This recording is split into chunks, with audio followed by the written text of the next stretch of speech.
प्रारब्ध के सभी दर्शकों को मेरा नमस्कार। मेरा नाम है संदीप आर के सिंह। आज हमारे साथ हैं रंजय त्रिपाठी जी। रंजय सर, बहुत बहुत स्वागत। नमस्कार, जय श्री राम। जय श्री राम। और दर्शकों से बताएं कि रंजय सर के जो एक्सपर्टीज है बहुत सारे विषयों पर है, और जितनी भी जानकारी गूढ़ रखते हैं वो मतलब टेक्निकल, पिछली बार बात हुई थी कि आप टेक्निकल एंटरप्रेन्योर हैं और आप कम्युनिस्ट विशेषज्ञ भी हैं। आप उन इलाकों में भी घूमे हैं जहां कम्युनिज्म ने अपनी गंध फैलाई है। न सिर्फ कम्युनिज्म ने, आप घुमंतड़ू भी हैं। आप भारत का और विश्व का भी, भारत का तो चप्पा चप्पा आपने दे रखा है, विश्व में भी आप कई जगह बहुत अलग नजरों से जाते हैं घूमने, फ्रांस, जर्मनी इत्यादि। तो हम इनके अलग अलग, और जाहिर सी बात है पढ़े लिखे काफी हैं, तो हम इनके अलग अलग स्वरूप को, जैसे एक वसीम बरेली का शेर था या निदा फजली का था कि हर आदमी में होते हैं 10-20 आदमी, जिसको भी देखना कई बार देखना। तो इस आदमी भी 5-6 हैं। तो सर, आज आपके एक दूसरे पहलू से हम पहलू पर बात करेंगे, जो इतिहास की जानकारी आपके पास रहती है। आपका एक वीडियो था जो नेहरू के बारे में था कि नेहरू किस प्रकार से बस क्रेडिट ले रहे थे इंस्टीट्यूट्स का, जबकि सारे के सारे टेक्निकल इंस्टीट्यूट्स बहुत पहले ही बन चुके थे, उनकी रूपरेखा बहुत पहले तैयार हो चुकी थी। दूसरा, भारत के जो भी प्रीमियर इंस्टीट्यूट्स हैं। फिर आपने श्री भाभा जी के बारे में बताया था, वो एक अद्भुत है, मैं आपसे अलग से उस पर चर्चा करना चाहूंगा। पर आज का जो हमारा विषय है दर्शकों, वो है एक घटना थी भारत में। हम लोग छोटे थे, मुझे ध्यान है कि वो अचानक से घटना का जिक्र हुआ, बहुत तेजी से अखबारों में आया, टीवी में आया, और वो घटना का जिक्र गायब हो गया, खबरों से गायब कर दी गई वो घटना। वो था पुरुलिया। आप उसको बंदूक या बम या कुछ भी कह सकते हैं। हुआ क्या था कि भारत के ऊपर से एक एरोप्लेन जा रहा था और उसने बहुत सारे हथियार भारत में पुरुलिया जगह पर गिराए थे। आप सोचिए कितनी बड़ी मतलब तस्करी हो रही थी हथियारों की, और वो एक चीज थी जो पब्लिक में आ गई थी। तो रंजय भाई, एग्जैक्टली क्या हुआ था? इतिहास की बात हम क्यों कर रहे हैं, दर्शकों को बताते हैं, बहुत जरूरी। संविधान हत्या और इमरजेंसी की लोग याद दिला रहे हैं, और जो लोग इसको डाइल्यूट कर रहे हैं, इसका मतलब है कि वो लोग आने वाली जो राहुल गांधी या कांग्रेस के द्वारा इमरजेंसी लागू की जाएगी, उसको भी डाइल्यूट करने के चक्कर में। तो हम इतिहास की बात इसलिए कर रहे हैं कि इन लोगों के कार्यकाल में क्या क्या कांड हुए थे, किस तरीके से देश की बर्बाद किया गया था। तो इतिहास पे उस बारे में भी नजर रखना जरूरी है। संजय सर, क्या हुआ था उस दिन? जी, ये कांड है सन 1995 का। 1995 में एक जहाज आता है जो कि पश्चिम बंगाल के पुरुलिया में एक बहुत बड़ी हथियारों की खेप गिराता है। वो जहाज होता है एनोटोफ 26, जो कि एक मालवाहक जहाज था रूस का। और वो जहाज जब गिरता है तो जैसे कि वो किसी गलत जगह गिर गया हो, कुछ खेतों में गिरता है, और किसान जो होते हैं, लोकल्स होते हैं, वो उसको देखते हैं, और वो जब उस बक्सों को खोल के देखते हैं तो उसके अंदर में हथियारों को देख के उनकी हालत खराब हो जाती है। वो तुरंत पुलिस को इन्फॉर्म करते हैं। वहां लोकल पुलिस आ जाती है, और पुलिस आने के बाद में वहां पे जो लोकल जो जिला लेवल के मीडिया और सब लोग होते हैं, करस्पॉन्डेंट्स, वो आ जाते हैं। और पब्लिक को पता लगता है कि पुरुलिया में कुछ हथियार गिराए गए हैं। और जब पुरुलिया में जब जहाज से हथियार गिरा करके वो जहाज भारत से भाग गया, यहां तक कि लोगों को जानकारी है, और वो हथियार पुलिस ने जब्त कर लिए। और वो हथियार कहां से आया, जहाज कहां से आया, कहां गया, वो किसी को नहीं मालूम। जब भी आप उस समय की रिपोर्टिंग देखेंगे तो यही पाएंगे। लेकिन इसके बारे में जब आप रिसर्च करेंगे, तो रिसर्च करके जब आप इसके बारे में आप जानने की कोशिश करेंगे, तो आप इसके पीछे क्या क्या हालत हुई है वो आपको पता लगेगा। इसके लिए पुरुलिया कांड होने के हम कुछ वर्ष पीछे चले जाते हैं। हांगकांग में एक बहुत बड़ा ड्रग्स का तस्कर था, ड्रग डीलर या ड्रग स्मगलर कह सकते हैं। उसका नाम था किम डेवी। किम डेवी यानी कि उसके कई नाम थे।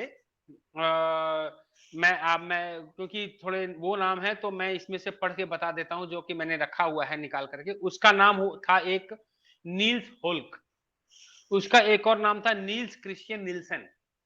ये तीनों उसी के नाम है, Niels Christian Nelson, Niels Volks और किम डेवी। किम डेवी क्योंकि आसान है तो हम उसको किम डेवी के नाम से ही रिफर करेंगे।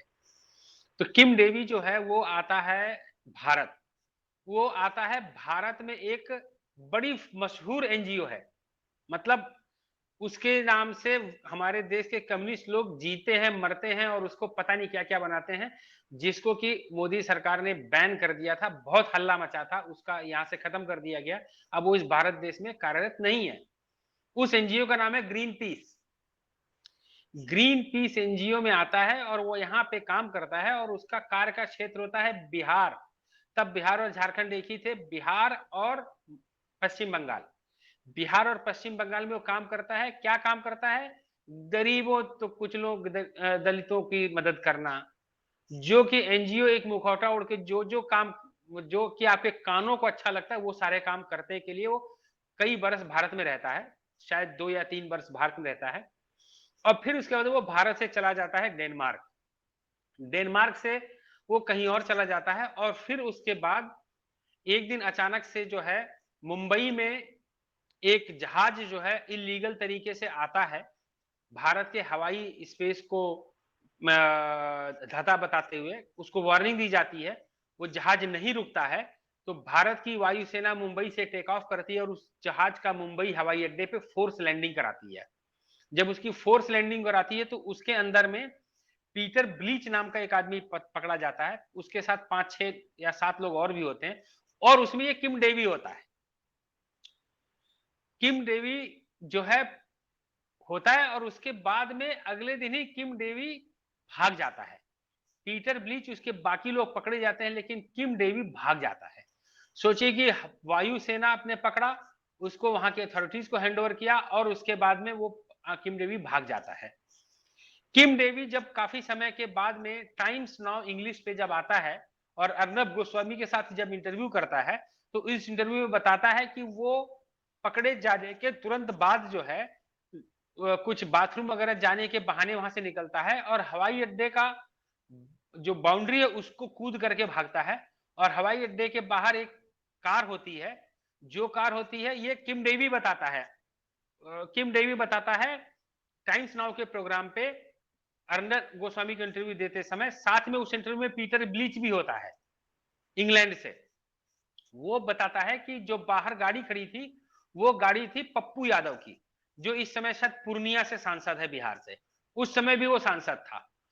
और पप्पू यादव की गाड़ी से वो मुंबई से पूना और पूना से जो है रास्ता पकड़ के और भारत में आता है, भारत में आता है, बिहार आता है, बिहार से नेपाल बॉर्डर क्रॉस करके नेपाल जाता है, काठमांडू से जहाज लेता और चला जाता है वो डेनमार्क।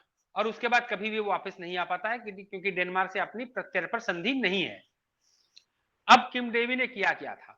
जब इस जहाज के बारे में पूरा जब पूरी हिस्ट्री जब निकाली गई है तो पता चलता है कि ये वही जहाज था जो कि 4 दिन तक कराची के एयरपोर्ट पे खड़ा था। कराची से उड़ता है, कराची से उड़ते हुए भारत की सारी सुरक्षा को भेदता हुआ, भारत के सारे रडार को जो है धोखा देता हुआ, कोई भी उसको इंटरप्ट नहीं करता है और पुरुलिया में आता है। पश्चिम बंगाल के पुरुलिया के एयर स्पेस में हथियारों से भरी खेप गिराता है जिसके अंदर थी 2500 AK-47 राइफल्स, 10 लाख के ऊपर AK-47 की गोलियां, 400 के आसपास रॉकेट लॉन्चर और उसके बारूद ये गिराता है। और गिराने के बाद में ये जहाज कलकत्ता जाता है, कलकत्ता में उतरता है, उसकी रिफ्यूलिंग होती है, रिफ्यूलिंग होने के बाद में ये जहाज मद्रास जाता है, मद्रास में इसकी रिफ्यूलिंग होती है, मद्रास से ये जहाज जाता है थाईलैंड बैंकॉक। और बैंकॉक में कुछ दिन ये लोग मौज मस्ती करने के बाद में वहां से चलते हैं वापस। तो ये उसी तरीके से चलते हैं, फिर आते हैं कलकत्ता, कलकत्ता में ये फिर रिफ्यूलिंग की जाती है और अपने डेजिग्नेटेड हवाई रास्ता जो इसको दिया जाता है कि आप इस रास्ते से जाएंगे, क्योंकि अपने बाप का रास्ता समझ लिया था, अपने बाप का ये एयर स्पेस समझ लिया था, तो ये उस रास्ते की जगह पे ये डाइवर्ट होकर के कलकत्ता से मुंबई के एयरस्पेस में आ जाते हैं, जहां एयर स्पेस पे इंडियन की एयरफोर्स इंटरप्ट करती है, उसको इंटरवीन करती है और उसको वहां पे लैंड कराती है। तो ये हथियार गिराने का जो सरगना था वो ये किम डेवी था, वो स्मगलर था जिसने भारत में 2-3 साल तक ग्रीन पीस में एनजीओ के कार्यकर्ता के रूप में काम करने के बाद उसने कम्युनिस्ट गैंग से पप्पू यादव से, आनंद मार्गियों से और न जाने किससे किससे इसका काम करके इसने अपनी एक नेटवर्क बनाई थी और इसने पुरुलिया में जहाज गिराने का काम किया था। और इतना ही नहीं, जो जो वो किम डेवी क्लेम करता है, जो कि हवाई मार्ग में का जो हिस्ट्री होती है उससे पता लगता है कि जब ये जहाज पुरुलिया में हथियार गिराता है, उसके पहले ये जहाज बनारस में रुका होता है। बनारस में कई घंटे रुकता है और उसमें से कुछ बॉक्स उतारे जाते हैं। जाहिर सी बात है, उसमें से बनारस में उतरने के लिए फूल और प्रसाद तो उतरेंगे नहीं, जब इतना बड़ा खेप उतर रहा है। तो वो हथियार भी उतारे गए थे बनारस में। पुरुलिया वाले एयर ड्रॉप लोकल्स ने पकड़ लिया, लोकल पुलिस अनजाने में। शायद मेरी थ्योरी है कि मुझे लगता है कि शायद पुरुलिया वो जगह थी नहीं जहां पे इसको गिरना था, इसको गिराना कहीं और चाहिए था। गलती से पुरुलिया में गिर गया और वहां पे लोकल पुलिस और लोकल के जो है लोग, जो जनता होती है वो देख लिया, जिससे कि ये खुल गया। नहीं तो पता ही नहीं लगता कि ये हथियार कहां गिरे और कौन लेकर के गया। तो अब सोचिए कि इस भारत में 1995 यही कांग्रेस की सरकार थी, यही जो कि मनमोहन सिंह जो कि प्रधानमंत्री रहे 10 साल के, उस समय उसके फाइनेंस मिनिस्टर रहे, कांग्रेस का ही जाहिर सी बात है रक्षा मंत्री था। कांग्रेस की सरकार में यह कांड हो जाता है। आप कोई जहाज जो है किस तरीके से रडार को धोखा देते हुए भाई धोखा तो नहीं दे सकता, जाहिर सी बात है उसको या तो बंद कराया गया होगा या फिर उसको एक सेफ पैसेज दिया गया होगा। और इतना बड़ा सेफ पैसेज बिना सरकार की इन्वॉल्वमेंट के, बिना सरकार की तरफ से गो अहेड मिले हुए कर ही नहीं सकता। किसी राज्य सरकार के दम में दम ही नहीं है कि जो जहाज, कोई जहाज कराची से उड़ता है, सोचिए गुजरात का एयर स्पेस पार किया होगा, राजस्थान का एयर स्पेस पार किया होगा, उत्तर प्रदेश का एयर स्पेस पार किया होगा, बिहार का एयर स्पेस पार किया होगा। वो स्पेस पार करके इतने जगहों पे कोई भी रडार उसको नहीं रोकता, कोई भी उसको इंटरव्यू नहीं करता, सब उसको सेफ पैसेज देते हैं और वो हथियार गिराता है, दो दो जगह देश में रिफ्यूलिंग करता है, उसके बाद चला जाता है। अगर कोई भी व्यक्ति आके ये काट देता है कि नहीं इसमें सरकार नहीं मिली थी या सरकार की एजेंसियों का इसमें उपयोग करके यह हथियार कांड नहीं दिया गया था, मैं उसको इस दुनिया का सबसे बड़ा मूर्ख मानूंगा। तो ये कांड 1995 में भारत देख चुका है। इसके ऊपर में कई लोगों ने पुस्तक लिखी है।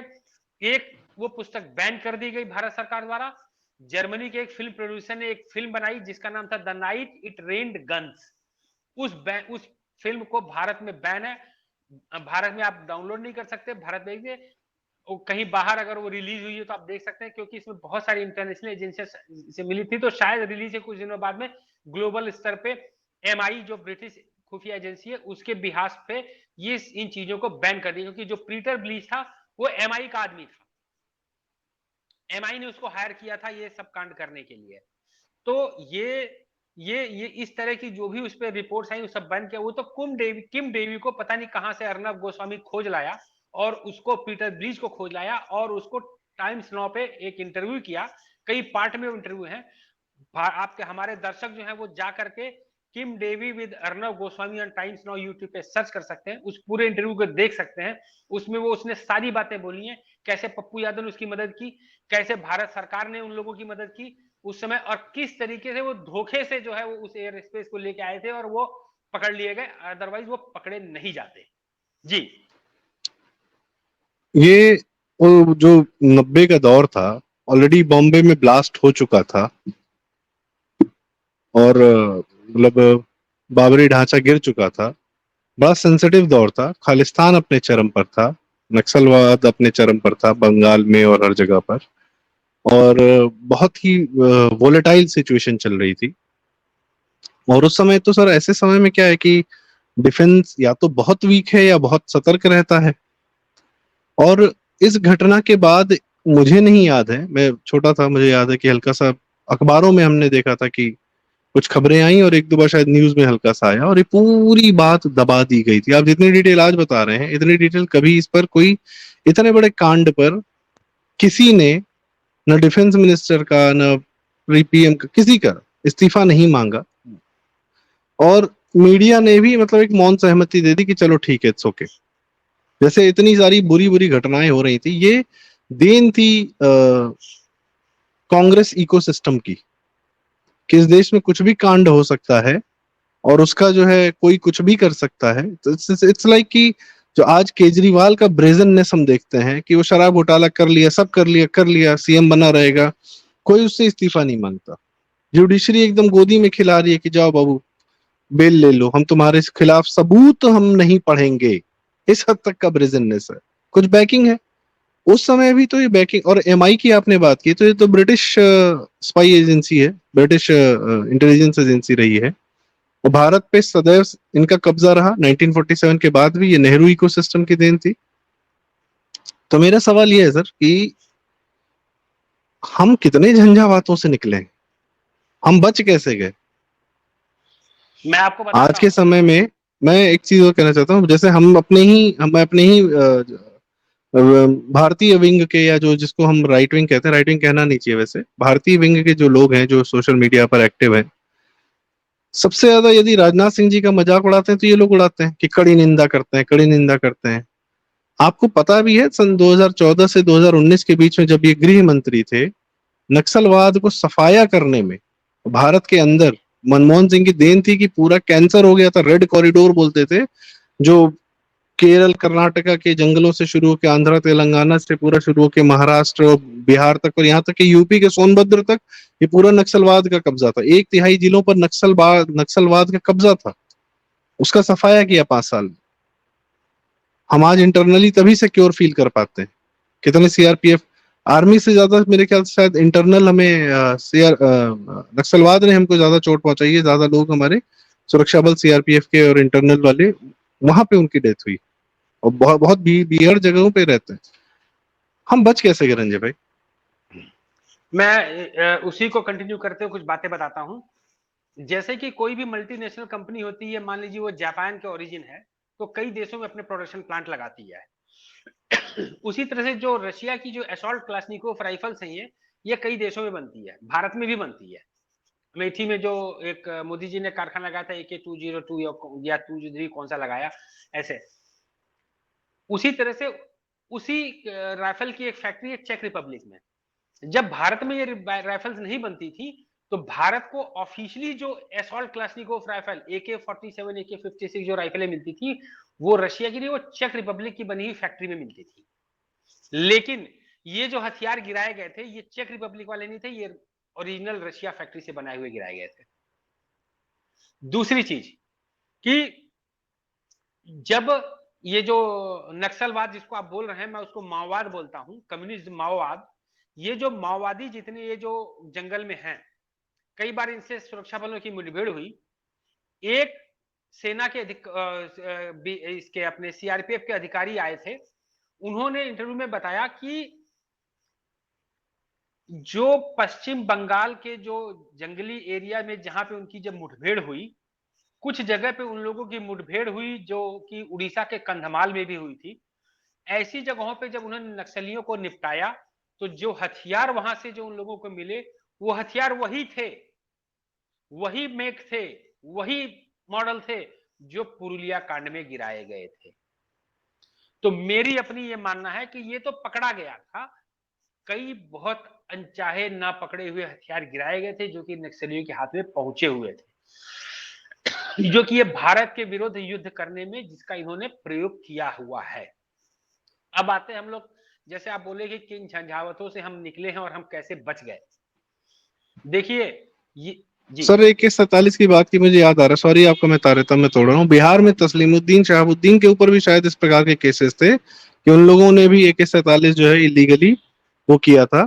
Mukhtar Ansari of course LMG वाला, शैलेंद्र प्रताप सिंह जी वाला जो हमारा कांड रहा, कि मुख्तार अंसारी LMG, आर्मी की चुराई हुई LMG मंगाने के चक्कर में पकड़ा गए थे या बदनाम हो गए थे, ज्यादा हो गए थे, क्योंकि उनको कृष्णानंद राय जी को निपटाना था क्योंकि बुलेट प्रूफ थी।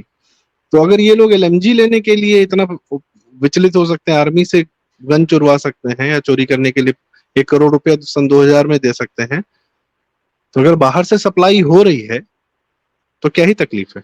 या अटल जी के समय में नहीं ये सब सप्लाई होना बंद हो गई थी, इसलिए इनको ये सब कांड करने पड़े? जी। नहीं, आप खाली इतना ही क्यों लेते हैं?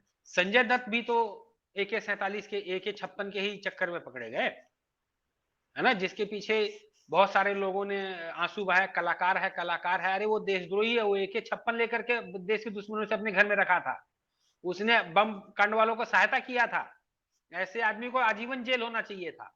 उसका नाच गाना लोग देख रहे हैं, उसकी एक्टिंग लोग देख रहे हैं। ऐसा आदमी भारत में नहीं, कहीं यही चीन में अगर रहा होता तो इसका नामो निशान नहीं लगा होता। जिसको लोग आज कलाकार मान के, एक संजय दत्त कांग्रेसी सांसद का बेटा मान करके, और संजय दत्त बड़े शरीफ थे, और वो जो संजय दत्त के पिताजी थे सुनील दत्त, वो पूरी जिंदगी कितने शरीफ थे, अपने एक अपराधी बेटे को बचाने के लिए एड़ी चोटी का जोर लगा करके, यहाँ तक कि वो कांग्रेस का सांसद होते हुए वो बाला साहब ठाकरे के सर पे पगड़ी तक रख के आए थे। ये होता है किसी का प्रिंसिपल, कि जो जिसका बेटा देश के लिए गद्दारी कर रहा हो, उसके लिए जाकर के आप उसको बचाते फिर रहे हो। पहली चीज। दूसरी चीज, खाली यही नहीं, आपको AK-47 का जो आपको पकड़े हुए बहुत सारे लोग मिलेंगे। क्या जब वो बॉम्बे बम ब्लास्ट हुआ था, खाली एक ही राइफल संजय दत्त के पास रही होगी? बहुत लोगों ने उसको बांटा होगा, बहुत लोगों के पास रही होगी। AK-47 से कितने ये नक्सलवादियों ने आकर के लड़ाई लड़ते हैं हमारे सुरक्षा बलों से। ये सारी चीजें इसी तरह से स्मगल करके तो लाई गई रही होंगी। तो भारत में जो है, जब ये नक्सलवाद, जिसको माओवाद का जो कोड शुरू हुआ भारत में नक्सलवाड़ी आंदोलन के नाम पे, वो तब से लेके आज तक ये कम्युनिस्ट गैंग उन्हीं के हाथों में खेलता रहा। ये स्मगलर हैं। AK-47 का स्मगलिंग करने के लिए हथियार गिराया गया, ये तो वहां पकड़ा गया, लेकिन ये वन सामग्रियों के स्मगलर्स हैं।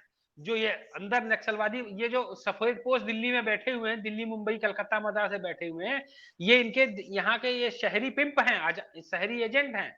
और इनके ये जो हमारे जो नेचुरल रिसोर्सेज हैं, वो वहां से स्मगल कराते हैं। तेंदू पत्ते स्मगल कराते हैं, पान पत्ते स्मगलिंग होती है, ड्रग्स के पत्ते स्मगलिंग। ये जो मणिपुर में आपका जो चल रहा है, ये क्या है? ये स्मगलिंग की लड़ाई है।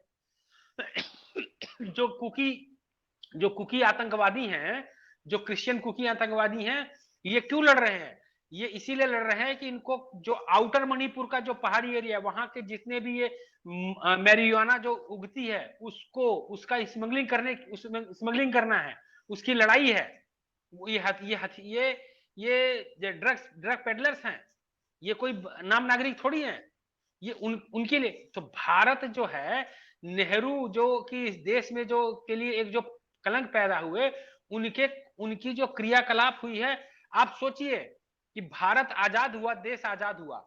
देश आजाद होने के बाद में हर आदमी को यही सोचता हूं कि आप सोचिए कि रण ऑफ कच्छ से लेकर के, आप रण कच्छ से गुजरात, राजस्थान, पंजाब, जम्मू कश्मीर से लेते हुए फिर आप आ जाइए हिमाचल, उत्तराखंड, फिर बीच में नेपाल आ जाता है। उसके बाद में आप आ जाइए सिक्किम, अरुणाचल से लेकर के नागालैंड। कौन सी ऐसी सीमा है जिस सीमा पे 1947 से लेकर आज तक भारत युद्ध में नहीं है?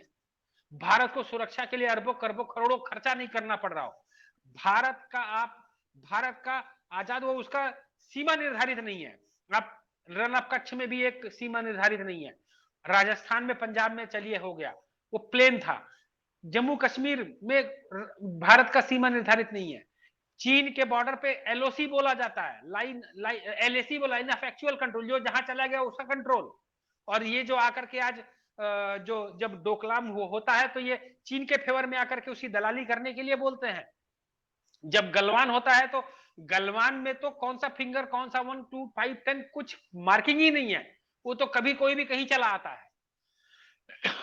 जब आपकी अंतरराष्ट्रीय सीमा ही नहीं मार्किंग है, आप सतत युद्ध में हैं। यहाँ पे लखनऊ में, दिल्ली में, मुंबई, मद्रास में अब बैठ करके आपको लग रहा है ना कि युद्ध चल रहा है, सदा से चल रहा है। 1947 से लगातार सीमाओं पे युद्ध चल रहा है। वो अलग बात है कि कभी गोलियां नहीं चली, कई बार बहुत जगह गोलियां नहीं चलती हैं। इसी कांग्रेस सरकार ने जो है चीन के साथ में जाकर के ये समझौता कर लिया कि हम अपनी सीमा पे गोलियां नहीं चलाएंगे। गोली नहीं चलाओगे तो भैया वो घुसता चला आता है, फिर आप लड़ाई हाथी डंडे और बंदूक छोड़ करके लड़ाई करते हो। अरे एक बार खत्म करो ना चीजों को। लाइन नहीं है, अरुणाचल में सीमा निर्धारित नहीं है, सिक्किम में सीमा निर्धारित नहीं है, मणिपुर, नागालैंड में, यहां तक कि आपका उधर मणिपुर बॉर्डर पे आपका म्यांमार से सीमा निर्धारित नहीं है। मतलब किस किस जगह पे ये झोंक के गया ये आदमी इस देश को? उसके बाद आने वाले लोगों ने किस जगह पे झोंक के गया इस आदमी को। अगर आपको जब बांग्लादेश बना, पाकिस्तान से टूट कर जब बांग्लादेश से बना, तो सन 2015 तक भारत और बांग्लादेश की सीमा निर्धारित नहीं थी। और जब उस सीमा को निर्धारित करने के लिए गांवों की अदला बदली हुई कि ये, अरे जो मतलब लोगों को मालूम, हम तो ट्रेवल किए हुए हैं। जब आप भारत से जाते हैं, जिसको ये शर्जील इमाम ने बोला चिकन नेक, तो बहुत सारे लोगों को चिकन नेक समझ में आया। जब आप उस 12 किलोमीटर के पतले से गरियाले में से हमारी ट्रेन जब गुजरती है, तो इधर बांग्लादेश, इधर भारत, इंजन बांग्लादेश में और डब्बा भारत में, इस टाइप का बंटवारा था, इस टाइप का बॉर्डर था देश में। इतना पोरस बॉर्डर कौन से विश्व में, कौन से देश में होता है? तो जब जाकर के मोदी जी ने ये गांव के बंटवारा, ये गांव हमारे हो गए और निर्धारित हो गए कि हमारी सीमा है, कितना उत्पात मचाया था इन हरामखोरों ने, कम्युनिस्टों ने और इन कांग्रेसियों ने, इन सब लोगों ने। अरे जब 1971 में जब आप वॉर जीते, आप हर तरीके से ड्राइविंग पोजीशन में थे कि आप अंतरराष्ट्रीय स्तर सीमा तो अपनी निर्धारित कर लेते, जल तो बांट लेते। नहीं तो आज भी लड़ाई होती है गंगा के पानी के लिए, ब्रह्मपुत्र के पानी के लिए, तीस्ता के पानी के लिए, कौन सा गांव हमारा, कौन सा गांव तुम्हारा। इन लोगों ने इस देश की सीमाएं निर्धारित नहीं करी, लाखों सैनिक यूं ही मरवा दिए अंतरराष्ट्रीय सीमा नहीं घोषित करने के चक्कर में।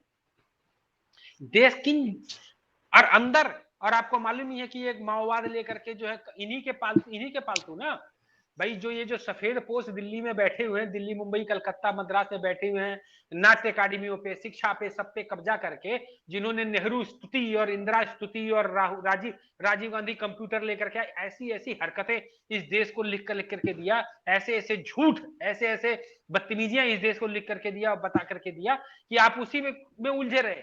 और इन लोगों ने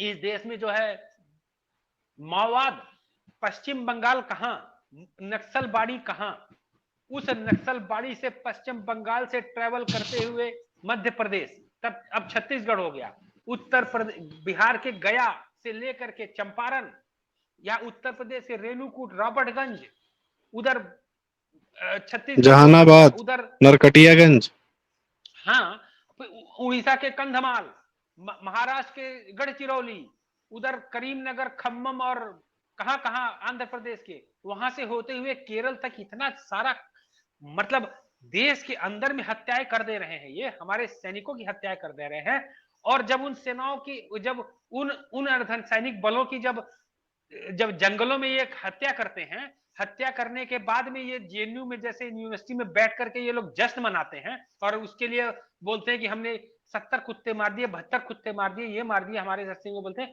वही आज के दिन में आप इतने पाखंडी, इतने ज्यादा हरामखोर लोग ये कि ये अग्निवीर पे बोलने की इनकी हिमाकत देखिए, सेना के लिए पे सवाल उठाने वाले, ये आज आंसू बहा रहे हैं। अरे इतना बड़ा पाखंड इस देश की जनता को समझ नहीं आता है।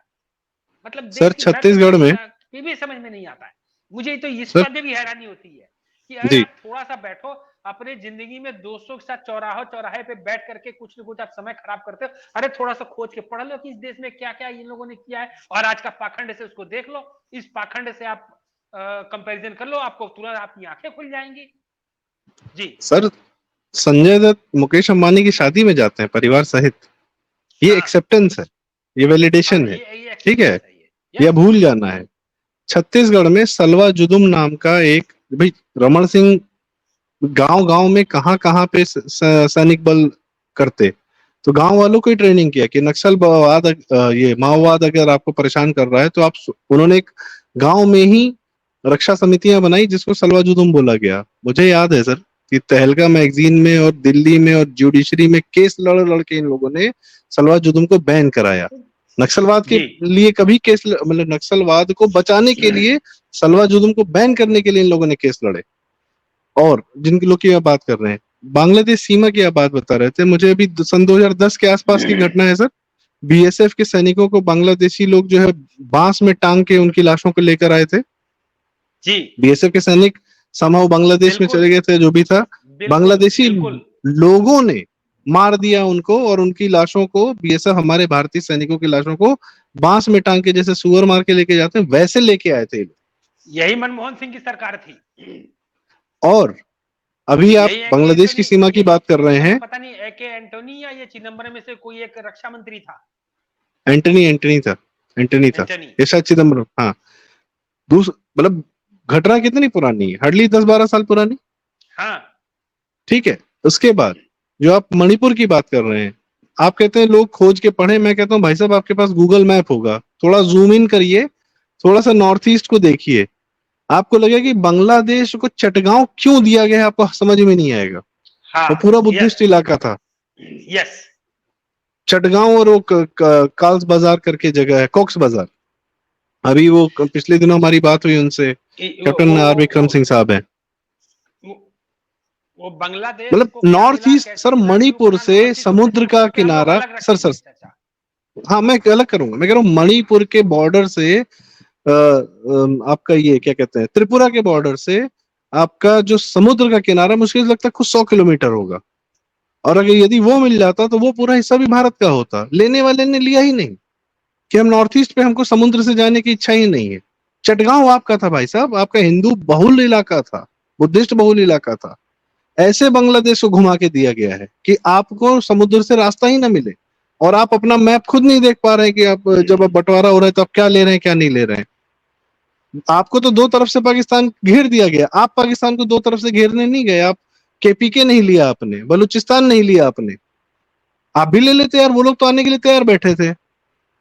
जो नहीं आना चाह रहा था उसको बुला बुला के, पाकिस्तान से बुला बुला के अपने यहाँ रखा इन्होंने, नेहरू ने। और जो आना चाह रहा था उसको बोल दिया कि रहने दो। लद्दाख दे दिया कि जब ये जाने दो, वहां घास नहीं उगता, वो बहुत दूर है। ये आसाम पूरा देने वाले थे सब। गोपीनाथ भारद्वाज जी के आंदोलन के कारण आसाम और पूरे नॉर्थ ईस्ट भारत में आ गया, क्योंकि पहले दिन पूरा नॉर्थ ईस्ट आसाम प्रोविंस ही कहलाता था। खैर लंबी चर्चाएं हैं, और उसमें अभी धीरे धीरे धीरे धीरे ये सफाया होना बड़ा आवश्यक है। और योगी जी ने उत्तर प्रदेश में माफियावाद या इस तरीके से, इन लोगों को कोई जरूरत नहीं थी सर, जैसे जो चल रहा था चलते रहता। क्यों आए ये लोग, क्यों कर रहे हैं काम, किसकी सुरक्षा के लिए कर रहे हैं, किसकी पीढ़ियों के लिए कर रहे हैं, किस जनता के लिए कर रहे हैं, हमारे आपके लिए तो कर रहे हैं। तो हमारे आपके लिए, सबके लिए कर रहे हैं, हम लोग को समझ में भी नहीं आता कि हम लोग इस पे बात भी कर सकें। और मैं अपनी तरफ वालों को ज्यादा बोलता हूँ, सामने वाला अपनी पॉजिटिव, हमारी पॉजिटिव क्यों बात करेगा, हमारे पॉजिटिव हम बात करेंगे ना, कि भैया देश को सुरक्षा दी गई है 2014 से 2024 के बीच में, अद्भुत सुरक्षा दी गई है। आप सुरक्षित अरे महसूस कर रहे हैं तो अब आप।